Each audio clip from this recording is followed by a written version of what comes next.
नवरात्रों में अष्टमी और नवमी के दिन कन्या पूजन का विशेष महत्व माना जाता है। शास्त्रों में वर्णन है कि जो भी अष्टमी और नवमी के दिन कन्या का पूजन करता है उसके हर दुखों का निवारण होता है। नवरात्रों में मां का विशेष पूजन का महत्व है और इस पूजन के बाद कन्याओं का पूजन किया जाता है। लेकिन पूरे देश में कोरोना महामारी का प्रकोप बढ़ रहा है। इसको देखते हुए हरिद्वार में साधु संतों द्वारा 108 कन्याओं का पूजन किया गया और इस महामारी के खत्म होने की मां से प्रार्थना की गई। वहीं जूना अखाड़े के महामंडलेश्वर वीरेंद्र नंदन का कहना है कि हमारे द्वारा 108 कन्याओं का पूजन करने का संकल्प लिया गया था और आज ये संपन्न हुआ है, क्योंकि मां का स्थान पिता से भी बड़ा होता है। मां शक्ति का रूप होती हैं। हमारे द्वारा मां का 9 रूपों में पूजन किया जाता है और मां विश्व की शांति के लिए हमेशा अपना आशीर्वाद बनाए रखती हैं। 108 कन्याओं का पूजन और उनका पूजन करने का संकल्प लिया था। आज मां गंगे की कृपा से यह पूजन संपन्न होने जा रहा है। मां सर्वोपरि है। मां का स्थान पिता से भी बड़ा है, क्योंकि एक जो कन्या और जो मां होती है वो एक सृष्टि भी होती है और वो सृष्टा भी होती है और शक्ति भी है।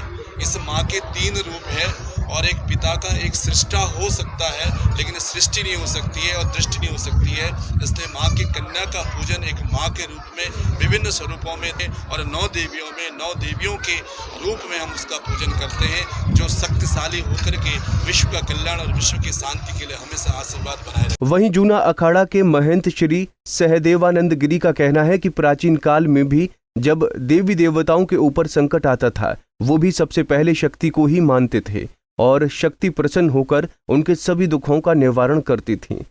हमारी सनातन परंपरा में अष्टमी और नवमी के दिन मां की विशेष पूजा का विधान है, क्योंकि पूरे साल में हम मां की विशेष पूजा नहीं कर सकते, मगर अष्टमी और नवमी के दिन हम उपासना और साधना व्रत के साथ कन्या का पूजन करते हैं। इनका कहना है कि कभी भी इस संसार के ऊपर कोई भी कष्ट आया है तो मां ने ही संसार को बचाया है।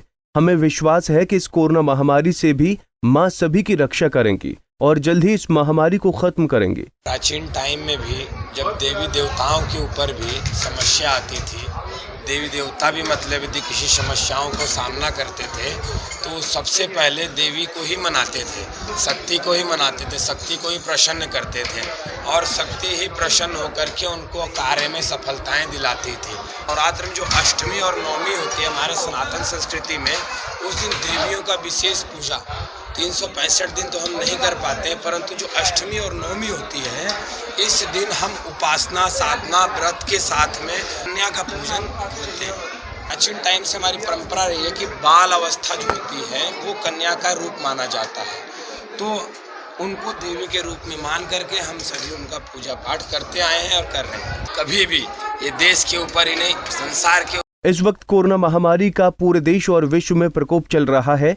इसी को देखते हुए साधु संतों ने भी मां की उपासना कर बाल कन्याओं का पूजन किया और मां से प्रार्थना की, मां जल्द ही इस कोरोना महामारी को खत्म करें। पंजाब केसरी टीवी के लिए हरिद्वार से सतीश गुजराल की रिपोर्ट।